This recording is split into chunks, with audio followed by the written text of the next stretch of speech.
danna subscribe domin kasancewa tare da mu, sai ku danna alamar ƙararrawa domin samun shirye-shiryenmu. Waye fi kuɗi tsakanin Ali Nuhu da Naziru Sarkin Waƙa?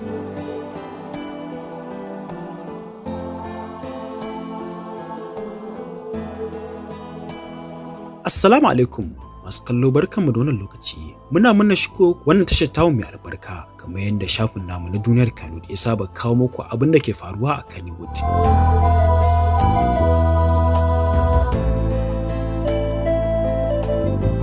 Shafin namu mai albarka a wani bincike da muka yi akan wane ne ya fi kuɗi tsakanin jarumi kuma sarki a masana'antar Kannywood wato Ali Nuhu da kuma mawaƙi producer a masana'antar ta Kannywood Sarkin Waƙa.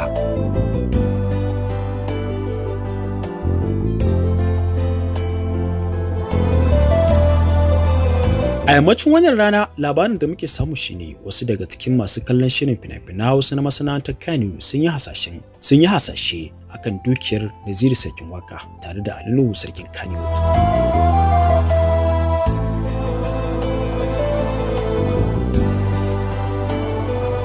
Wasu daga cikin masoyan nasu sun yi hasashe akan dukiyar Ali Nuhu da kwatankwacinta ya kai kimanin miliyan 362 kuɗin Najeriya, yayin da shi kuma Naziru M. Ahmad yake da kimanin naira miliyan 100, wanda hakan ya sa Ali Nuhu ya zama attajiri bisa Naziru Sarkin Waƙa da sauran jaruman Kannywood.